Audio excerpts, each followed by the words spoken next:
Thank you, Mr. Chairman. You talk about informed consent. Do you know the components of informed consent? More than what they currently have? Yes, there are standards of informed consent, and I'm just wondering if you're aware of what they I are. think what we'd like to have in addition to what they currently have now is to make sure that the woman is really asked to consent out of the presence of anyone else at that time. Okay, well, let me tell you what the components of informed consent are. That there's a voluntariness that's essential as part of it. It's already in the informed consent process. That information is provided to the patient, and the information needs to be the risks and benefits of the procedure that they're requesting, the risks and benefits of alternative procedures, and the risks and benefits of doing nothing, which in this case would be allowing a pregnancy. So it'd be all the risks and benefits, the death, the illness, complications, things like that. Determining that the woman or patient is competent, that they understand, and that they give a consent. So which part of that do you find needs to be strengthened? I would like to strengthen it so that that woman is asked those questions or told that information in a room where she doesn't feel pressured at all.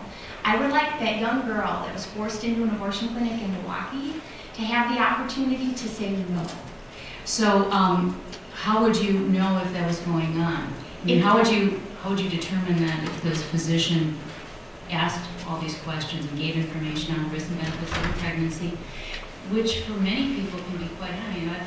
An article here from Wisconsin Medical Journal on pregnancy-associated deaths, pregnancy-associated deaths and related deaths in Wisconsin.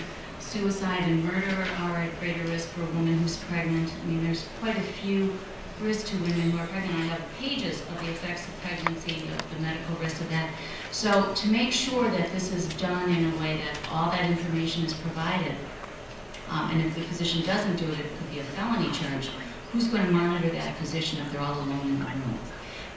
Actually, I would assume that that woman is going to monitor that physician to make sure that that's done. Because that would give her that opportunity if she is being coerced by a boyfriend, by a parent, by an abusive stepfather or something of that nature, that she then has that opportunity to say no. Abortion is very legal in the state of Wisconsin.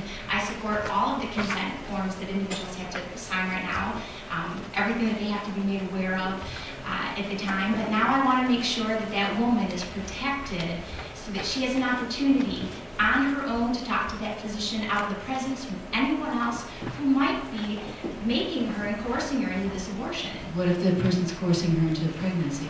Are you going to do the similar thing? Unfortunately, I think we're past that.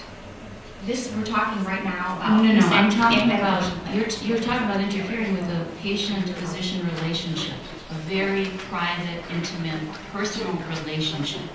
And you are putting the state in the middle of that relationship and mandating what's already been on the books, which is standard ethical, bioethical practice, dictating the patient-physician relationship, and yet you, as a state legislator, saying that you know more, and you know more than the physician, and you know more than the patient, and therefore you need to be in that room also on what is exchanged between the patient and physician. So that's pretty much what you're doing here. I think the state interferes with a lot of that on a regular basis. Oh. And I do believe the state has an obligation right now to protect that woman, to make sure she really wants to go through with that procedure, and I want to make sure she's not being coerced into it. Okay. I want to do a little housekeeping.